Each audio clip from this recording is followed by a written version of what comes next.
ನಿನ್ನೆ ಹಾಗಾದ್ರೆ ಘಟನೆ ಹೇಗಾಯ್ತು, ಏನಾಯ್ತು, ಯಾವ ರೀತಿ ಅಟ್ಯಾಕ್ ಆಯ್ತು, ಹೇಗೆ ಬಂದ್ರು, ಬಿಯರ್ ಬಾಟಲ್ ನಿಂದ ಅಟ್ಯಾಕ್ ಆಗಿದ್ದು ಹೇಗೆ, ಸಂತು ಪರಿಸ್ಥಿತಿ ಈಗ ಹೇಗಿದೆ? ಸ್ವತಃ ಸಂತು ಪ್ರಿಯತಮೆ ಲೀಲಾ ಅವರೇ ಈ ಕಥೆಯನ್ನ ಎಳೆ ಎಳೆಯಾಗಿ ಬಿಚ್ಚಿಟ್ಟಿದ್ದಾರೆ. ಘಟನೆಯನ್ನ ಎಳೆ ಎಳೆಯಾಗಿ ಬಿಚ್ಚಿಟ್ಟಿದ್ದಾರೆ Santhu lover Leela.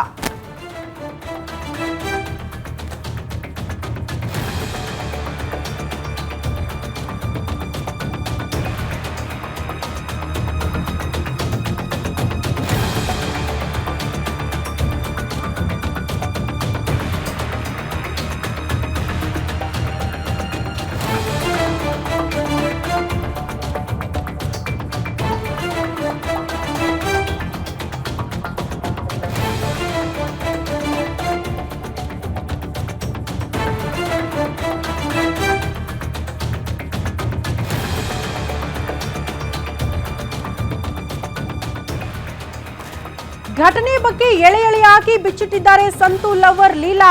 Cinema style ಅಲ್ಲಿ ಅಟ್ಯಾಕ್ ಮಾಡಿಬಿಟ್ಟಿದ್ದಾರಂತೆ ಲೀಲಾ ಗಂಡ ಮಂಜು ಬಂದ್ರು ಅಟ್ಯಾಕ್ ಮಾಡಿದ್ರು ಅಂತ ಹೇಳ್ತಾರೆ.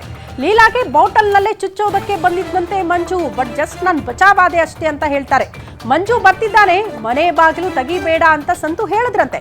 ಕಾರದ ಪುಡಿ, ಬಿಯರ್ ಬಾಟಲ್ ತಂದಿದ್ದ ಲೀಲಾ ಗಂಡ ಮಂಜು ಅಟ್ಯಾಕ್ ಮಾಡ್ಲೇಬೇಕು ಅಂತ ಪ್ಲಾನ್ ಆಗಿ ಬಂದಂಗೆ ಕಾಣಿಸ್ತಾ ಇದೆ. ಸಂತು ಮನೆಗೆ ಬಂದು ಮೆಟ್ಲು ಹತ್ತುವಾಗಲೇ ಅಟ್ಯಾಕ್ ಆಗ್ಬಿಟ್ಟಿದೆ ಸಂತು ಮೇಲೆ.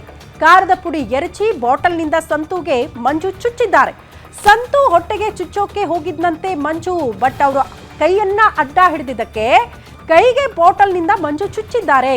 ದಾಳಿ ವೇಳೆ ನಾವಿಬ್ಬರು ಕೂಡ ಉಳಿದಿದ್ದೆ ಪವಾಡ ಅಂತ ಲೀಲಾ ಅವರು ಕಣ್ಣೀರ್ ಹಾಕ್ತಾ ಈ ಘಟನೆಯನ್ನ ಎಳೆ ಎಳೆಯಾಗಿ ಬಿಚ್ಚಿಟ್ಟಿದ್ದಾರೆ. 11 ವರ್ಷ ಆಯಿತು ಸರ್. 11 ವರ್ಷ ಆಯಿತು ಮದುವೆ ಆಗಿ. 11 ವರ್ಷದಿಂದ ಇದೇ ಟಾರ್ಚರ್ ಕೊಡ್ಕೊಂಡು ಬರ್ತಾ ಇದ್ದ ಅವನು.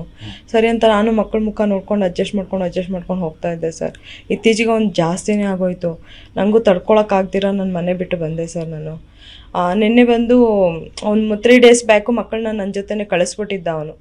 ನಾನು ನೋಡ್ಕೊಳಕ್ಕಾಗಲ್ಲ ಹಂಗೆ ಹಿಂಗೆ ಅಂತ ಹೇಳಿ ದೊಡ್ಡವ್ರನ್ನೆಲ್ಲ ಒಂದು 20 ಜನನ ಕರೆದು, ಸರಿ ನನ್ನ ಮಕ್ಕಳು ನೋಡ್ಕೊಳಕ್ಕಾಗಲ್ಲ, ಕೋರ್ಟಲ್ಲೆಲ್ಲ ಡಿಸೈಡ್ ಆಗೋವರೆಗೂ ನೀನೇ ಕರ್ಕೊಂಡು ಹೋಗು ಅಂತ ಹೇಳ್ದೆ ಸರ್.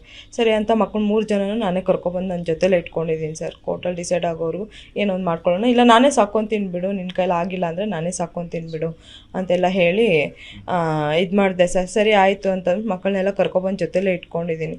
ಏಕಾಏಕಿ ನಿನ್ನೆ ಬಂದು ಏನು ಉದ್ದೇಶ ಇಟ್ಕೊಂಡು ಬಂದಿದ್ನೋ ಗೊತ್ತಿಲ್ಲ ಸರ್ ನನಗೆ. ಏಕಾಏಕಿ ಬಂದು ಮುಖಕ್ಕೆ ಖಾರದ ಪುಡಿ ಹಾಕಿಬಿಟ್ಟು ಬಾಟ್ಲಲ್ಲಿ ಚುಚ್ಚೋದಕ್ಕೆ ಬಂದ. ಅಷ್ಟು ಬೇಗ ಸಂತೋರು ಅಡ್ಡ ಬಂದು ಅವ್ರಿಗೆ ಕೈಯೆಲ್ಲ ಹೇಟಾಗಿ ಎಲ್ಲ ಇದು ಮಾಡಿದ್ದಾನೆ ಸರ್ ಅವನು. ಹೌದು ಸರ್, ನನ್ನ ಸಾಯಿಸೋದಕ್ಕೆ ಅಂತಲೇ ಬಂದಿದ್ದೆ ಸರ್.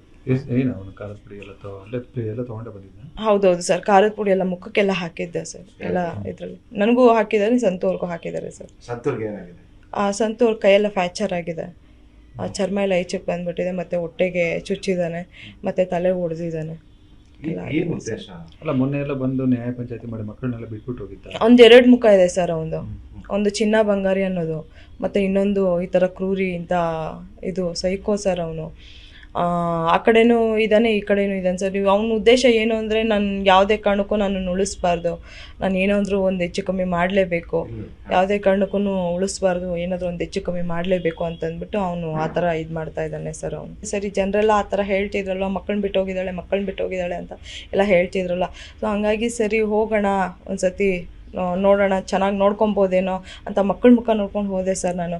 ಅವಾಗ ಹೋದಾಗ ಕೂಡ ಇಲ್ಲಿಂದನೇ ಸ್ಟಾರ್ಟ್ ಮಾಡ್ಕೊಂಡು ಹೋದೆ ಸರ್. ಸಂತೋರ್ ಸರಿ ಆಯಿತು, ಮಕ್ಕಳ ಮುಖ ನೋಡ್ಕೊಂಡು ಹೋಗು, ಇದೊಂದ್ಸಲಿ ಎಲ್ಲ ಹೇಳ್ತಾ ಇದ್ದಾರಲ್ಲ ನೋಡೋಣ, ಚೆನ್ನಾಗಿ ನೋಡ್ಕೊಬೋದೇನೋ ಅಂತಂದ್ಬಿಟ್ಟು ಎಲ್ಲ ಬುದ್ಧಿ ಎಲ್ಲ ಹೇಳಿ ಬೈದು ಕಳಿಸಿದ್ರು ಸರ್. ಹೋಗು ಅಂತಂದ್ಬಿಟ್ಟು ಅವ್ರ ಅಮ್ಮ ಅವರು ಎಲ್ಲನೂ ಸರಿ ಅಂತ ಅವರು ಒಂದು 7-8 ಜನ ಗಂಟ ಬಂದಿದ್ರು ಸರ್ ಅವತ್ತು. ಜಲ್ಲಿಮಿಷಿನ್ ಊರವರು ಮತ್ತು ಅವರ ತಂಗಿ, ಅವ್ರ ಮಾವನ ಮಗಳು ಎಲ್ಲ ಬಂದಿದ್ರು ಸರ್. ಆಗಿದ್ದಾಗೋಯ್ತು, ಸರಿ ಆಯಿತು ಬಾ ಅಂತ ನಾನು ಹೋಗೋಕೆ ಒಪ್ಪಲಿಲ್ಲ ಸರ್. ಆದರೂ ನಾನೇ ಬರ್ತೀನಿ ಬಿಡ್ರಿ ಅಂದರೂ ಕೂಡ ಬಲವಂತದಿಂದ ನಾನು ಎಳ್ದಾಡ್ಕೊಂಡು ಕರ್ಕೊಂಡು ಹೋಗಿದ್ದಾದ್ಮೇಲೆ ಕಾರಲ್ಲಿ ಇಲ್ಲಿಂದನೇ ಹೊಡ್ಕೊಂಡು ಹೋದ ಸರ್ ಅವನು. ಇಲ್ಲಿಂದವನ್ನೇ ಹೊಡ್ಕೊಂಡು ಹೋಗಿ ಅಲ್ಲಿ ಚಿಕ್ಕಮ್ಮ ಮನೆಗೆ ಕರ್ಕೊಂಡು ಹೋಗ್ಬಿಟ್ಟು ಅಲ್ಲೂ ಚೆನ್ನಾಗಿ ಹೊಡೆದು ನನ್ನ ತಮ್ಮನ ಕೈಯಲ್ಲೂ ಚೆನ್ನಾಗಿ ಹೊಡೆಸ್ಬಿಟ್ಟು ಎಲ್ಲ ಇದು ಮಾಡಿದೆ ಸರ್. ನಾನು ಹೆಂಗಾದ್ರೂ ಮಾಡಿ ಇವರಿಂದ ಇದು ಮಾಡ್ಕೋಬೇಕು, ಪಾರಾಗಬೇಕು ಅಂತಂದ್ಬಿಟ್ಟು ಬನ್ನೇರುಘಟ್ಟ ಸ್ಟೇಷನ್ಗೆ ಹೋದೆ ಸರ್ ನಾನು.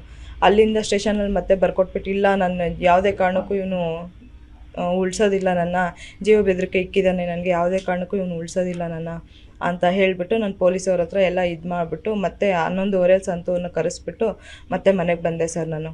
ಈಗ ಮಾಧ್ಯಮಗಳಲ್ಲಿ ನನ್ನ ಹೆಂಡತಿ ಬೇಕು ಅಂತೇಳಿ ಕಣ್ಣೀರ್ ಹಾಕುವಂಥದ್ದು, ಗೋಳಾಡುವಂಥದ್ದು ಮಾಡ್ತಾರೆ. ಎಲ್ಲ ಆದ್ರೆ, ಸುಳ್ಳು ಸರ್ ಅದು. ಈಗ ಬಂದು ಈಗ ಹಲ್ಲೆ ಮಾಡ್ತಾರೆ, ಇದು ಮಾಡ್ತಾರೆ ಅಂತಂದ್ರೆ ಎಲ್ಲ ಸುಳ್ಳು ಸರ್ ಅವನು.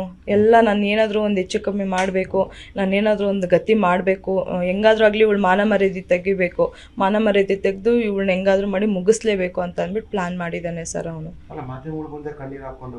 ನಾನು ಆವತ್ತೇ ಹೇಳಿದೆ ಸರ್, ನಾನು ಇವನು ಸರಿ ಇಲ್ಲ, ಇವನು ನನಗೆ ಗೊತ್ತು 11 ವರ್ಷದಿಂದ ಸಂಸಾರ ಮಾಡಿದ್ದೀನಿ, ನನಗೆ ಗೊತ್ತು ಅವನು ಏನು ಅಂತಂದ್ಬಿಟ್ಟು ಇವ್ನು 2 ಥರ ನಾಗರಾವಿದ್ದಂಗೆ ಇವನು.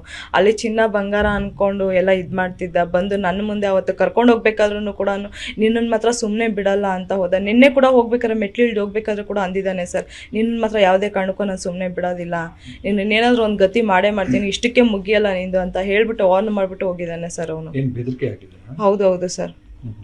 ಯಾವುದೇ ಕಾರಣಕ್ಕೂ ನಿನ್ನನ್ನು ಮಾತ್ರ ಸುಮ್ಮನೆ ಬಿಡೋದಿಲ್ಲ ನಾನು, ನಿನಗೆ ಇನ್ನು ಮುಂದಕ್ಕೆ ಐತೆ, ನೀನು ಅನುಭವಿಸ್ತೇನೆ, ನಿನ್ನನ್ನು ಮಾತ್ರ ನೆಮ್ಮದಿಯಾಗಿರೋಕೆ ಬಿಡಲ್ಲ ಅಂತ ಹೇಳ್ಬಿಟ್ಟು ಹೋಗಿದ್ದಾನೆ ಸರ್. ಇದೆಲ್ಲ ಮಾಡಿದ್ರೆ ನ್ಯಾಯ ಆಯಿತು, ನ್ಯಾಯ ತೀರ್ಮಾನ ಮಕ್ಕಳನ್ನೆಲ್ಲ ಕರ್ಕೊಂಡ್ರು. ಮತ್ತೆ ನೀವೇನು ವಾಪಸ್ ಬಂದಿದ್ದು? ಯಾವಾಗ ಸರ್ ನ್ಯಾಯ ತೀರ್ಮಾನ ಆಗಿ ಮಂಜೂರು ಮನೆಗೆ ಅವರು? ಇಲ್ಲ ಸರ್, ನಾನು ಹೋಗಲಿಲ್ಲ. ಮಕ್ಕಳನ್ನ ಕರ್ಕೊಂಡು ನಾನು ಇಲ್ಲಿಗೆ ಬಂದೆ ಸರ್. ನಾನು ಮಕ್ಕಳನ್ನ ಕರ್ಕೊಂಡು ಡೈರೆಕ್ಟ್ ನಾನು ಇಲ್ಲೇ ಬಂದೆ. ನಾನು ಯಾವುದೇ ಕಾರಣಕ್ಕೂ ನಿನ್ನ ಜೊತೆ ಜೀವನ ಮಾಡಲ್ಲ, ನಾನು ಏನೋ ಇವಾಗ ಎಲ್ಲರೂ ಮಕ್ಕಳ ಮುಖ ನೋಡ್ಕೊಂಡು ನಾನು ಬಂದೆ. ಲಾಸ್ಟ್ ಟೈಮು ನೀನು ಸಾಯಂಗೆ ನಾನು ಹೊಡೆದು ಕಳಿಸಿದ್ದೆ, ನನಗೆ ಉಳಿಸ್ತೀಯ ಅನ್ನೋ ಗ್ಯಾರಂಟಿ ನನಗಿಲ್ಲ. ನಾನು ಯಾವುದೇ ಕಾರಣಕ್ಕೂ ನಿನ್ನ ಜೊತೆ ಬರೋದಿಲ್ಲ. ನಾನು ಬೇಕಾದ್ರೆ ಒಬ್ಬಳೇ ಜೀವನ ಮಾಡ್ತೀನಿ, ನನ್ನ ಮಕ್ಕಳು ನಾನು ಕೂಲಿನ ಅಲ್ಲಿನ ಮಾಡಿ ನಾನು ಸಾಕೊಂತೀನಿ, ಆದರೆ ನಿನ್ನ ಜೊತೆ ಮಾತ್ರ ನಾನು ಬರೋದಿಲ್ಲ, ಯಾವುದೇ ಕಾರಣಕ್ಕೂ ನಾನು ಬರಲ್ಲ ಅಂತ ಹೇಳಿಬಿಟ್ಟೆ ಬಂದೆ ಸರ್. ದೊಡ್ಡವ್ರ ಹತ್ರ ಎಲ್ಲ ಹೇಳ್ಬಿಟ್ಟೆ ಬಂದೆ ಸರ್ ನಾನು. ಸಂತೂರ್ಗೆ ಬೆದರಿಕೆ ಹಾಕಿದ್ದಾರೆ? ಹೌದು ಸರ್, ಅವ್ರಿಗೂ ಬೆದರಿಕೆ ಹಾಕಿದ್ದಾರೆ. ಯಾವುದೇ ಕಾರಣಕ್ಕೂ ಇನ್ನೂ ಸುಮ್ಮನೆ ಬಿಡೋದಿಲ್ಲ ಅಂತೆಲ್ಲ ಬೆದರಿಕೆ ಹಾಕಿದ್ದಾರೆ ಸರ್. ನಿನ್ನೆ ಸಂಜೆ ಕೂಡ ಹೇಳಿದ್ದಾನೆ ಸರ್, ಇಬ್ಬರನ್ನ ಮಾತ್ರ ಇವತ್ತು ಸಂಜೆ ಒಳಗಡೆ ಏನೋ ಒಂದು ಗತಿ ಮಾಡೇ ಮಾಡ್ತೀನಿ ಅಂತ ಕೂಡ ಹೇಳಿದ್ದಾನೆ ಸರ್. ಕಂಪ್ಲೇಂಟ್ ಕೊಟ್ಟಿದ್ದಾರೆ? ನಂದು ಅಲ್ಲಿ ಕಂಪ್ಲೇಂಟು ಇದಾಗಲಿಲ್ಲ, ಸಂತು ಅವರು ಕಂಪ್ಲೇಂಟ್ ಕೊಟ್ಟಿದ್ದಾರೆ ಸರ್. ಕಂಪ್ಲೇಂಟ್ ಆಗಿದೆ ಎಲ್ಲಾಗಿದೆ? ಅವಳಿಮಾ ಸ್ಟೇಷನ್ ಸರ್. ಎಲ್ಲ ಬಂದಿದ್ರು, ಹೊಯ್ಸಳವರು, ಪೊಲೀಸವರು ಎಲ್ಲ ಬಂದಿದ್ರು, ಇನ್ಸ್ಪೆಕ್ಟರ್. ಹಾಂ ಸರ್. ಈಗ ಇದು ಘಟನೆಗಳು ನಡೀತಾ ಇದೆ ಸರ್, ಇಷ್ಟೆಲ್ಲ ಮಾಡಿದ್ದಾನೆ, ನನಗೆ ಉಳಿಸ್ತಾನೆ ಅನ್ನೋ ಗ್ಯಾರಂಟಿ ನನಗಿಲ್ಲ, ನಾನು ಜೀವಂತವಾಗಿ ಬಿಡ್ತಾನೆ ಅನ್ನೋದು ಕೂಡ ನನಗೆ ಗ್ಯಾರಂಟಿ, ನಂಬಿಕೆ ಅನ್ನೋದೇ ಇಲ್ಲ ಸರ್. ಯಾಕಂದರೆ ನನ್ನನ್ನು ನಂಬಿ ನನ್ನ ಮಕ್ಕಳನ್ನೂ ಕರ್ಕೊಂಬಂದಿದ್ದೀನಿ ನಾನು. ಹಂಗಾಗಿ ನನಗೂ ಆಗಲಿ ನನ್ನ ಮಕ್ಕಳಿಗೆ ಆಗಲಿ ಅವ್ರ ಮನೆಯವ್ರಿಗೆ ಆಗಲಿ ಏನಾದರೂ ಒಂದು ಹೆಚ್ಚು ಕಮ್ಮಿ ಮಾಡೇ ಮಾಡ್ತಾನೆ ಅವನು. ಹಂಗಾಗಿ ನನಗೆ ಪೊಲೀಸವ್ರ ಹತ್ರ ನಂಗೆ ಕೇಳೋದು ಇಷ್ಟ ಸರ್, ನಮ್ಗೆ ಏನಾದರೂ ಒಂದು ರಕ್ಷಣೆ ಕೊಡಿ, ಅವ್ನಿಗೆ ಏನು ಶಿಕ್ಷೆ ಆಗಬೇಕೋ ಕಾನೂನು ರೀತಿಯಲ್ಲಿ ಆ ಶಿಕ್ಷೆ ಆಗಲಿ ಸರ್. ಇಷ್ಟೇ ಮಾಡಿದ್ದಾನೆ ಅಂದಮೇಲೆ ಇನ್ನು ಮುಂದಕ್ಕೆ ಅವನು ನನ್ನನ್ನು ಜೀವಂತವಾಗಿ ಉಳಿಸ್ತಾನೆ ನೋಡ್ಕೊತಾನೆ ಅನ್ನೋದೆಲ್ಲ ಸುಳ್ಳು ಸರ್. ಕಾನೂನು ರೀತಿಯಲ್ಲಿ ಹೆಂಗಾಗಬೇಕು ಹಂಗಾಗಲಿ ಸರ್ ಅವ್ನಿಗೆ. ಇಲ್ಲ ಸರ್, ನಾನು ಕಳ್ಸಲ್ಲ ಮಕ್ಕಳನ್ನ. ಹೌದು ಸರ್, ಕೂಲಿನಲ್ಲಿನ ಮಾಡಿ ನನ್ನ ಮಕ್ಕಳನ್ನ ನಾನು ಸಾಕೊಂತೀನಿ, ಯಾವುದೇ ಕಾರಣಕ್ಕೂ ಮಕ್ಕಳನ್ನ ಕಳ್ಸಿ